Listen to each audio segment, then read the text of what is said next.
Hello, and welcome to the third video in a 3-video series of regaining SSH access to a Linux instance where you have lost the SSH keys.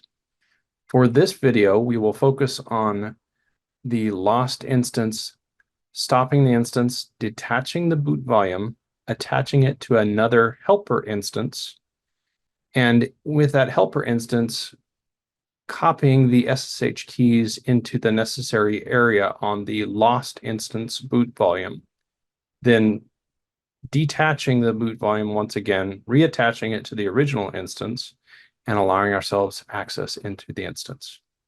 All right, so here we have the lost instance. I do not have SSH keys to allow me access to this.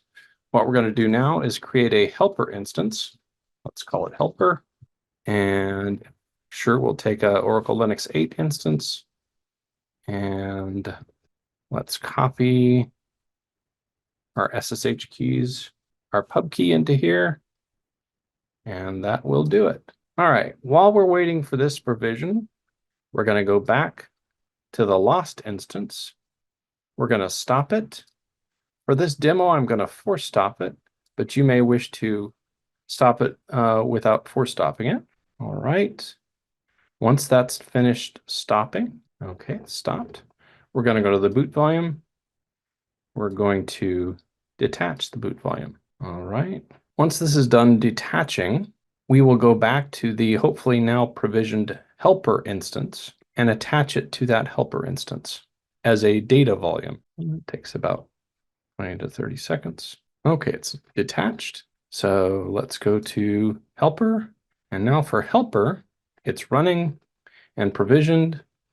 We want to attach a block volume. This is where you would normally attach data volumes, and we're going to instead attach the boot volume for lost. Okay, and before we do that, let's SSH into, let's cancel, SSH into helper, okay, and run the dmessage command and tail the last 20 lines. All right, now let's go ahead and attach the boot volume from lost. Okay, once this is finished attaching, okay, it's attached. Now let's go back to our SSH session and we'll run the same thing again. Now we can see that that boot volume from lost attached as dev SDB with 3 partitions, SDB 1, 2, and 3.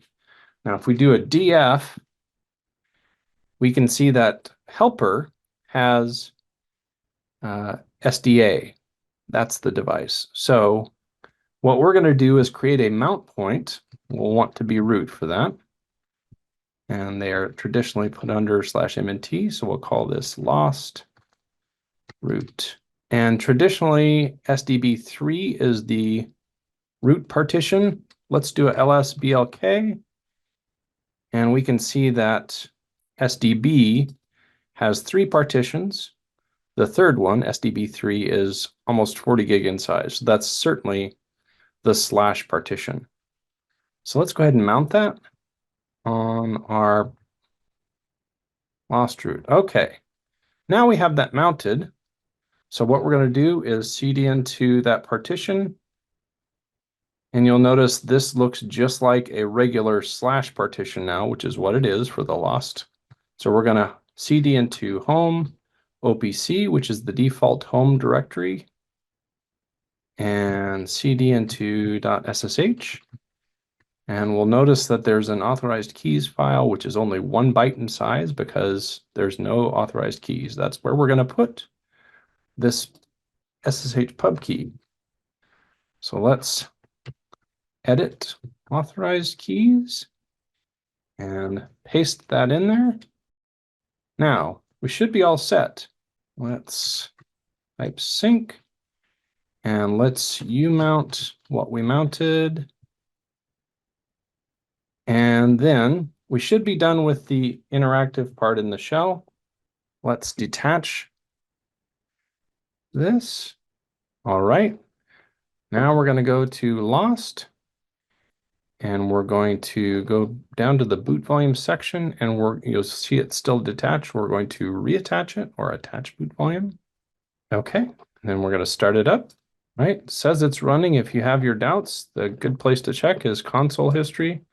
Let's look at the console history and see if we're already at a login prompt.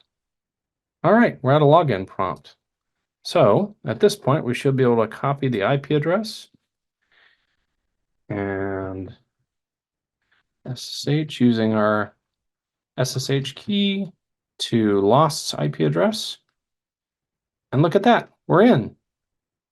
And that's it. It's that simple.